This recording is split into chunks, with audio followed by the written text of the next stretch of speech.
Welcome to masala cooking channel. இன்னைக்கு நம்ம சேனல்ல வீடே கமகமக்கிற ஒரு செட்டிநாடு ரசம் எப்படி செய்யலாம்னு பார்க்கலாம். மசாலா குக்கிங் சேனலை ஃபர்ஸ்ட் டைம் பார்க்குறவங்களா இருந்தால் சப்ஸ்கிரைப் பண்ணிக்கோங்க. கூடவே பக்கத்தில் இருக்கிற பெல் பட்டனையும் கிளிக் பண்ணிக்கோங்க. வாங்க இப்போ நம்ம வீடியோக்குள்ளே போகலாம். ஒரு பேனில் 1 டீஸ்பூன் முழு மிளகு, 1 டீஸ்பூன் ஜீரகம், 1 டீஸ்பூன் துவரம்பருப்பு, 1 டீஸ்பூன் முழு தனியா, 6 பல் பூண்டு, ஒரு காஞ்ச மிளகாய், கருவேப்பிலை கொஞ்சம் சேர்த்து ஒரு 2 நிமிஷத்துக்கு வறுத்து எடுத்துக்கோங்க.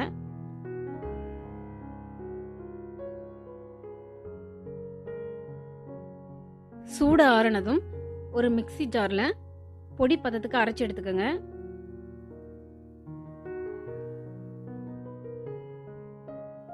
அடுத்து 3 தக்காளியை தண்ணியில கொதிக்க வச்சு எடுத்துக்கோங்க.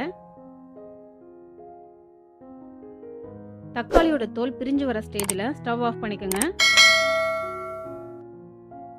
சூடு ஆறுனதும் தோலை உரிச்சு எடுத்துக்கோங்க.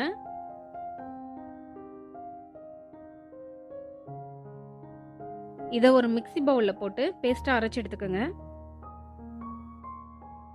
ஒரு பவுல்ல அரைச்ச தக்காளியோட 1/2 கப் தண்ணி, 1/2 நெல்லிக்காய் அளவு புளி தண்ணீர், தேவையான அளவு உப்பு, 1/2 டீஸ்பூன் பெருங்காயம், 1/4 டீஸ்பூன் மஞ்சள் தூள் சேர்த்து இது கூட வறுத்த அரைச்ச பொடியில 2 டேபிள் ஸ்பூன் சேர்த்து நல்லா கலக்கி விட்டுக்கோங்க. இப்ப இதை தாளிக்க 1 டேபிள் ஸ்பூன் நல்லெண்ணெய் எடுத்துக்கோங்க. எண்ணெய் சூடானதும் 1/2 டீஸ்பூன் கடுகு சேர்த்துக்கோங்க. கடுகு நல்லா பொரிஞ்சு வந்ததும் ஒரு காஞ்ச மிளகாயை கிள்ளி போட்டுக்கோங்க.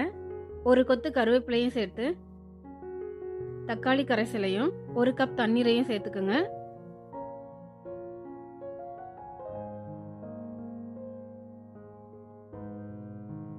ரசம் கொதிக்க கூடாது. மேல நுர வந்ததும் கொத்தமல்லியை தூவி இறக்கிக்குங்க. இப்ப சுவையான செட்டிநாடு ரசம் ரெடி ஆயிடுச்சு. இந்த வீடியோ உங்களுக்கு பிடிச்சிருந்தா மசாலா குக்கிங் சேனலுக்கு சப்ஸ்கிரைப் பண்ணிக்கோங்க, லைக் பண்ணுங்க, ஷேர் பண்ணுங்க. கூடவே பக்கத்தில் இருக்கிற பெல் பட்டனை கிளிக் பண்ணிக்கோங்க. தேங்க்ஸ் ஃபார் வாட்சிங் மசாலா குக்கிங் சேனல்.